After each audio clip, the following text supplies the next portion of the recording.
Hello and welcome to the geopolitics UPSC. Video में आगे बढ़ने से पहले मैं आप सभी को कहना चाहूंगा कि यदि आपने अभी तक हमारे चैनल को सब्सक्राइब नहीं किया है तो हमारे चैनल को सब्सक्राइब कर ले, क्योंकि हम यूपीएससी से रिलेटेड करंट अफेयर्स के वीडियोज को डेली बेसिस पर इस चैनल पर लाते रहते हैं। तो चलिए वीडियो को शुरू करते हैं। तो पहली खबर अमेरिका से है, जहां से बहुत ही चौंकाने वाली खबर सामने आ रही है। खबर यह है कि अमेरिकी सरकार अगले 3 हफ्तों के अंदर दिवालिया हो सकती है। उसके पास खर्च करने के कोई भी पैसे नहीं होंगे। बहुत ही आश्चर्य की बात है, लेकिन आप सही सुन रहे हैं, क्योंकि अमेरिका में यूएस कांग्रेस यानी वहां की संसद तय करती है कि अमेरिकी सरकार देश को चलाने के लिए कितने पैसे मार्केट से उधार ले सकती है। और रूस यूक्रेन वार की फंडिंग करने, क्रूड ऑयल प्राइसेज इंक्रीज होने और अमेरिका में महंगाई बढ़ने और अब अमेरिकन इकोनॉमी पर रिसेशन के खतरे को देखते हुए ये खबर आई है कि अमेरिकी सरकार के पास देश को चलाने के लिए केवल 3 हफ्तों का ही कैश बचा है। इसके लिए प्रेसिडेंट जो बाइडेन अपनी संसद के साथ विचार विमर्श करने में लगे हुए हैं कि कैसे इस समस्या से छुटकारा पाया जाए। यह सारी समस्या डेट सीलिंग की वजह से खड़ी हुई है। तो प्रश्न यह आता है कि यह डेट सीलिंग है क्या?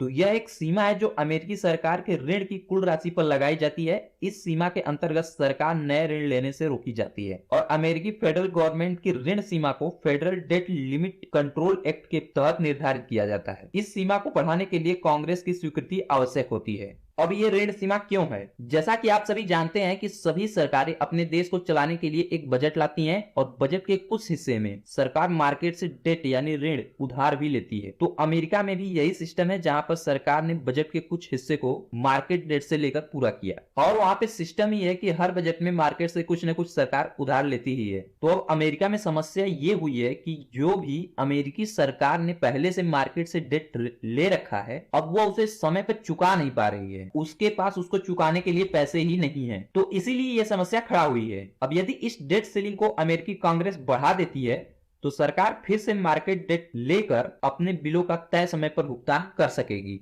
तो बढ़ते हैं अपने अगली खबर की ओर, और ये भी अमेरिका से ही आ रही है, जहां अमेरिकी सेना ने एक शक्तिशाली बम की तस्वीर पोस्ट की है जो जमीन के अंदर घुसने और यूरेनियम को एनरिच करने के लिए उपयोग किए जाने वाले अंडरग्राउंड सुविधाओं को नष्ट करने के लिए डिजाइन किया गया है। बम का नाम है मैसिव ऑर्डिनेंस पेनिट्रेटर। यह बम अमेरिका द्वारा 2000 के दशक में विकसित किया गया था। तो सवाल अब यह आता है कि मैं इस बम के बारे में इतना कुछ बता रहा हूं, पर यह बम डेवलप ही क्यों किया गया था? तो देखिए, अमेरिका ने इसे ईरान को ध्यान में रखते हुए डेवलप किया था, क्योंकि उस समय ईरान यूरेनियम एनरिच प्लांट को जमीन के अंदर व पहाड़ों के नीचे खुदाई करके विकसित कर रहा था, जो ईरान आज भी कर रहा है। इसलिए अमेरिका ने एक नई तस्वीर इस बम की पोस्ट की है। अब आपको पता ही होगा कि ईरान अपने न्यूक्लियर प्रोग्राम पर काम कर रहा है और वह दावा करता है कि उसका प्रोग्राम पीसफुल न्यूक्लियर यूज के लिए है। पर ईरान जैसे देश, जिसका उसके पड़ोसियों और कई वेस्टर्न कंट्रीज से नहीं जमती, तो वो पीसफुल न्यूक्लियर प्रोग्राम पर काम करेगा? नहीं ना। इसी को देखते हुए साल 2010 से यूनाइटेड नेशंस, अमेरिका और यूरोपियन यूनियन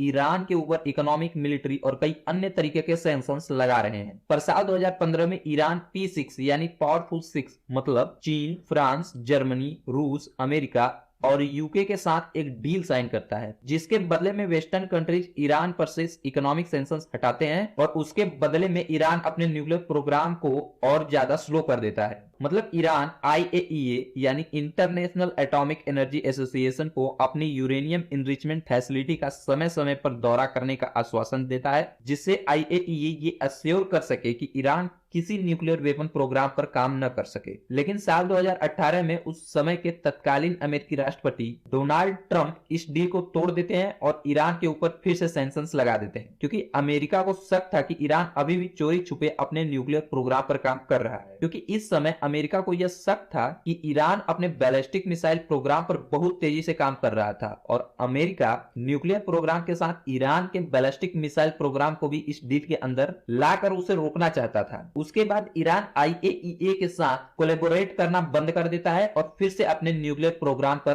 काम करना शुरू कर देता है और सभी वेस्टर्न कंट्रीज एक बार फिर से ईरान के ऊपर इकोनॉमिक सैंक्शंस लगा देते हैं, जिसके बाद ईरान के पेट्रोलियम ऑयल और नेचुरल गैस पर प्रतिबंध लगा दिया जाता है और Iranian crude oil international market से गायब हो जाता है। भारत भी अमेरिका के दबाव में ईरान से क्रूड ऑयल इंपोर्ट करना बंद कर देता है। हालांकि इस समय के American president Joe Biden Iran से किए गए डील में फिर से वापस आने के लिए कहकर अपना चुनाव प्रचार शुरू किए थे, तब अभी तक वे ऐसा कर पाने में सफल नहीं हो पाए हैं। और ईरान भी अपने न्यूक्लियर वेपन प्रोग्राम पर बहुत तेजी से काम करता जा रहा है। इसलिए अमेरिका ने अपने एक शक्तिशाली बम का फोटो रिलीज किया है और ईरान को ये एक चेतावनी दी है कि यदि ईरान अपने न्यूक्लियर प्रोग्राम को बंद नहीं करता है तो अमेरिका उसके अंडरग्राउंड न्यूक्लियर इनरिचमेंट फैसिलिटी को इस बम द्वारा तबाह कर सकता है। आगे बढ़ते हैं अपनी अगली खबर की ओर और अगली खबर सऊदी अरब से आ रही है, जहां पर सऊदी अरब की पहली महिला अंतरिक्ष यात्री ने इंटरनेशनल स्पेस स्टेशन के लिए उड़ान भरी है। यह सऊदी अरब की महिला अपने देश के एक फाइटर जेट पायलट के साथ और नासा के एक सेवानिवृत्त अंतरिक्ष यात्री के साथ उड़ान भरी है। इस महिला का नाम रहियाना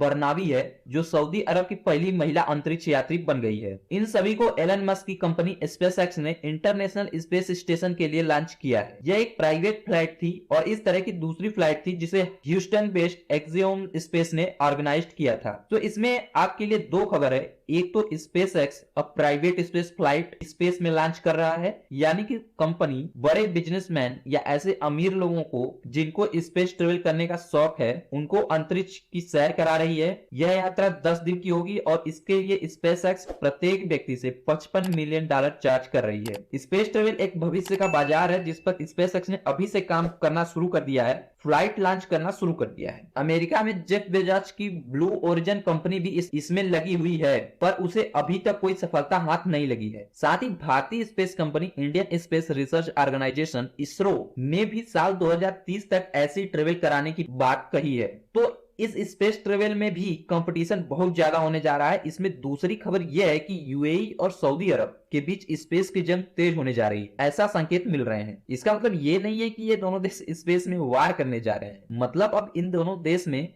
स्पेस को लेकर कंपटीशन ज्यादा हो गया है। क्योंकि पहले तो आप समझिए कि इन दोनों देशों में मतलब सऊदी अरब और यूएई में क्रूड ऑयल और लिक्विड नेचुरल गैस के अलावा कुछ नहीं है और अब पूरी दुनिया इस तेल से हटकर रिन्यूएबल एनर्जीज की तरफ बढ़ रही है। तो कुछ ही सालों में ये तेल का सारा खेल ही खत्म हो जाएगा। क्योंकि ये देश तेल से बहुत ज्यादा पैसे कमाए हैं तो ये अब अपने इकोनॉमी को डाइवर्स कर रहे हैं, क्योंकि तेल का खेल खत्म होने के बाद इन्हें कोई पूछेगा भी नहीं। और इन देशों पर बहुत से ह्यूमन राइट्स वायलेशन और महिलाओं के अधिकार हनन के गंभीर आरोप भी हैं। इन देशों में बहुत ज्यादा गुड्स की मैन्युफैक्चरिंग नहीं होती है, तो ये कोई खास इकोनॉमीज नहीं है। लेकिन अब ये देश इन सभी चीजों पर काम कर रहे हैं, अपने देश में महिलाओं को और ज्यादा अधिकार दे रहे हैं, टूरिज्म का हब बनने की कोशिश कर रहे हैं, हाईटेक सिटीज डेवलप कर रहे हैं इत्यादि। तो इसी में से एक फील्ड है स्पेस, जिसमें ये दोनों देश एक दूसरे से टक्कर ले रहे हैं। और हाल ही में कुछ साल पहले यूएई ने मार्स तक अपने एक सैटेलाइट को पहुंचाकर इतिहास रच दिया था और ये पूरे मिडिल ईस्ट में पहला देश बन गया था जिसने मार्स तक यानी मंगल ग्रह तक अपने सैटेलाइट को पहली बार में अमेरिका की मदद से पहुंचाने में कामयाबी हासिल की थी। इसको यूएई ने अमेरिका के साथ कोलैबोरेट करके किया था और अब सऊदी अरब ने अपने पहले महिला अंतरिक्ष यात्री को स्पेस में भेजकर इतिहास रच दिया है। और भविष्य में भी इन दोनों देशों के बीच इस फील्ड में कंपटीशन को और ज्यादा बढ़ते हुए आप देखेंगे, क्योंकि इस्लामिक देशों में फिलहाल यही दो देश हैं जो स्पेस सेक्टर में बहुत तेजी से काम कर रहे हैं।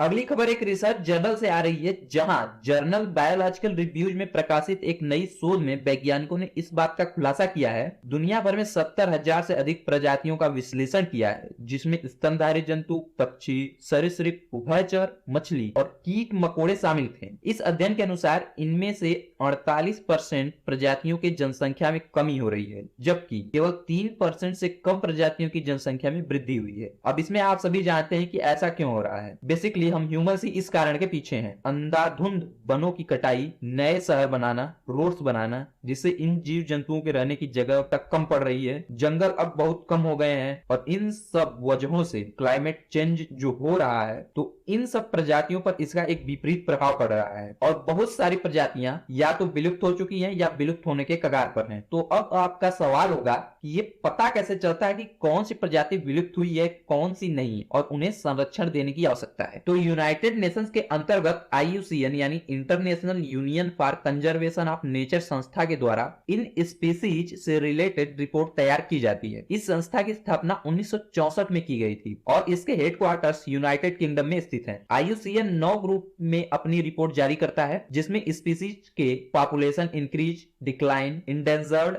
या एक्सटिंक्ट होने की सूचना मिलती है। इनमें प्रमुख हैं list concern, near threatened, vulnerable, endangered, critically endangered, extinct in the wild या एक्सटेंट। इन्हीं कैटेगरीज के थ्रू IUCN स्पीसीज के स्थिति को अपने रिपोर्ट के जरिए बताता है। इस वीडियो में इतना ही।